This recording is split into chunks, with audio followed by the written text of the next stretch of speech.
प्रिय छात्राः, आज हम कक्षा षष्ठी प्रथमः पाठः वर्णमाला इस पाठ की पढ़ाई करेंगे। भाषा को समझने के लिए वर्णों का ज्ञान आवश्यक है। वर्णों के समूह को वर्णमाला कहते हैं। हिंदी के समान संस्कृत में भी दो प्रकार के वर्ण होते हैं, स्वर तथा व्यंजन। अब हम संस्कृत वर्णमाला देखते हैं। अ, ई, उ, रू, लृ ये ह्रस्व स्वर है। आ, ई, उ, रू, लृ ये दीर्घ स्वर। ए, ऐ, ओ, औ इसे दीर्घ स्वर अथवा संयुक्त स्वर भी कहते हैं। तो अ, ई, उ, रू, लृ ये ह्रस्व स्वर हो गए। आ, ई, उ, रू, लृ ये दीर्घ स्वर हो गए। ये ऐ, ओ, औ ये दीर्घ अथवा संयुक्त स्वर हो गए। अभी व्यंजनों के बारे में जानते हैं। क, ख, ग, घ, न, च, छ, ज, झ, ञ, ट, ठ, ड, ढ, ण, त, थ, द, ध, न, प, फ, ब, भ, म, य, र, ल, व, श, श, स, ह। य, र, ल, व ये अंतस्थ व्यंजन है और श, श, स, ह इन्हें ऊष्म व्यंजन कहा जाता है। स्वर के तीन भेद हैं। अभी हमने जैसे देखा ह्रस्व, दीर्घ व संयुक्त। कुल 13 स्वर होते हैं। लृ और रू का प्रयोग केवल वैदिक संस्कृत में ही मिलता है। संयुक्त व्यंजन क जमा श दोनों मिलके होता है क्ष। त जमा र दोनों मिलके बनता है त्र। ज जमा य दोनों मिलके बनता है ञ। स्वर का उच्चारण स्वतंत्र रूप से होता है, जबकि व्यंजन बिना स्वर की सहायता के नहीं बोले जाते। जिस व्यंजन के साथ स्वर नहीं जुड़ा होता उसके नीचे हलंत लगा होता है। अयोगवाह के बारे में जानते हैं। अनुस्वार तथा विसर्ग अयोगवाह ध्वनियाँ कहलाती हैं।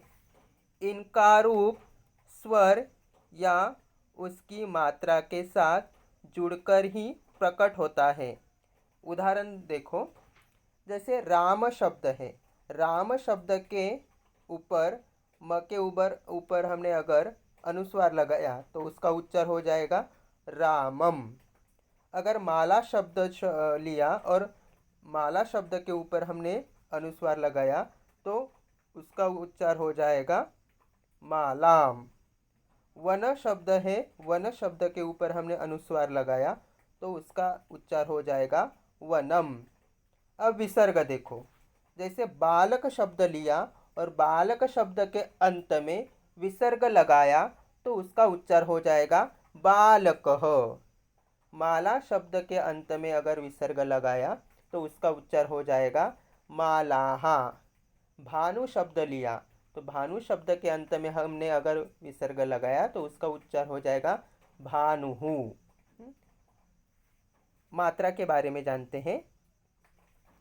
जब कोई स्वर व्यंजन के साथ जोड़ा जाता है तो मात्रा के रूप में दिखाया जाता है। जैसे कि क जमा आ का, क जमा ह्रस्व ई की, क जमा दीर्घ ई की। इसमें का में आ की मात्रा है, की में ह्रस्व ई की मात्रा है और की इसमें दीर्घ ई की मात्रा है। स्वर जुड़ने पर व्यंजन के हलंत का लोप हो जाता है। जैसे क ये व्यंजन था, उसमें हलंत का चिन्ह था, हल चिन्ह उसमें से हट गया क्योंकि उसमें स्वर जो था आ वो एक रूप हो गया, तो वो का हो गया। दूसरा उदाहरण था क जमा ह्रस्व ई, तो क में जो हल चिन्ह था वो हल चिन्ह स्वर व्यंजन के साथ जब जोड़ा जाता है तो वो हल का चिन्ह वहाँ से हट जाता है, निकल जाता है। तो क जमा ह्रस्व ई हो गया की। और तीसरा उदाहरण था क जमा दीर्घ ई, तो क इस व्यंजन के नीचे जो हल चिन्ह है उसमें वो क व्यंजन में दीर्घ ई मिलने के बाद, जुड़ने के बाद वो हल चिन्ह जो है हट गया और क जमा दीर्घ ई दोनों मिलके हो गए वहाँ पे की। तो पहले उदाहरण में आ की मात्रा है, दूसरे उदाहरण में ह्रस्व ई की मात्रा है और तीसरे उदाहरण में दीर्घ ई की मात्रा है।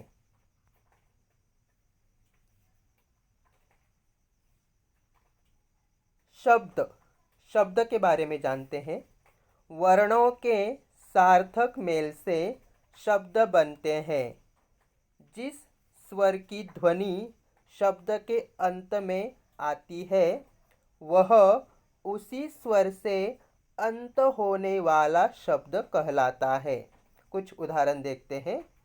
राम, राम इस शब्द रूप के अंत में अ का उच्चार होता है, इसलिए राम ये अकारांत पुल्लिंग शब्द हो गया। माला, माला शब्द के अंत में हमारे मुंह से आ का उच्चार होता है, तो माला आकारांत स्त्रीलिंग शब्द रूप। मुनि, मुनि शब्द का उच्चार जब हम करते हैं तो हमारे मुंह से ह्रस्व ई की उच्चार आती है, ह्रस्व ई की मात्रा हमारे मुंह से आती है, मुनि। तो ये इकारांत पुल्लिंग शब्द हो गया। नदी, अब इस नदी शब्द का उच्चार करने के बाद हमारे मुंह से दीर्घ ई का उच्चार होता है, मतलब दीर्घ ई की मात्रा वहाँ पे दिखाई देती है, तो ये इकारांत शब्द हो गया।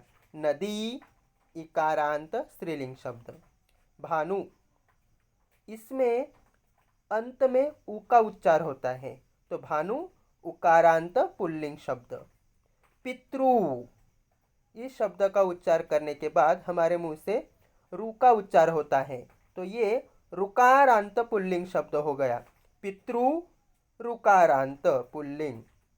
वधू, वधू शब्द का उच्चार करने के बाद दीर्घ उ का उच्चार हमारे मुंह से होता है, तो ये दीर्घ उकारांत शब्द हो गया। वधू उकारांत, दीर्घ उकारांत शब्द रूप। वर्ण विच्छेद के बारे में जानते हैं। शब्द में आए वर्णों को पृथक करना वर्ण विच्छेद कहलाता है। कुछ वर्ण विच्छेद देखते हैं। वानर, व जमा आ जमा न जमा अ जमा र जमा अ, वानर। माला, म जमा आ जमा ल जमा आ, माला। म जमा उ जमा न जमा ह्रस्व ई, मुनि। न जमा अ जमा द जमा दीर्घ ई, नदी। भ जमा आ जमा न जमा ह्रस्व उ, भानु। व जमा अ जमा ध जमा दीर्घ उ, वधू। प जमा ई जमा त जमा रू, पितृ। तो वानर, माला, मुनि, नदी, भानु, वधू, पितृ, इन शब्द रूप के हमने अभी वर्ण विच्छेद देखे। किस तरह से उनका वर्ण विच्छेद हो गया है, इसके बारे में हमने अभी जाना। हलंत के बारे में जानते हैं। जिन शब्दों के अंत में कोई स्वर नहीं होता वे हलंत शब्द कहलाते हैं। उदाहरणार्थ महत, जगत। महत इस शब्द के अंत में त के नीचे हल चिन्ह है और जगत शब्द के अंत में जो त है उसके नीचे हल चिन्ह है। तो महत, जगत, इनका उच्चार भी आधा होता है। हल जो चिन्ह होता है शब्द के अंत में, उन शब्दों का उच्चारण आधा ही होता है, जैसे महत, जगत, इस तरह। वाक्य, वाक्य के बारे में जानते हैं।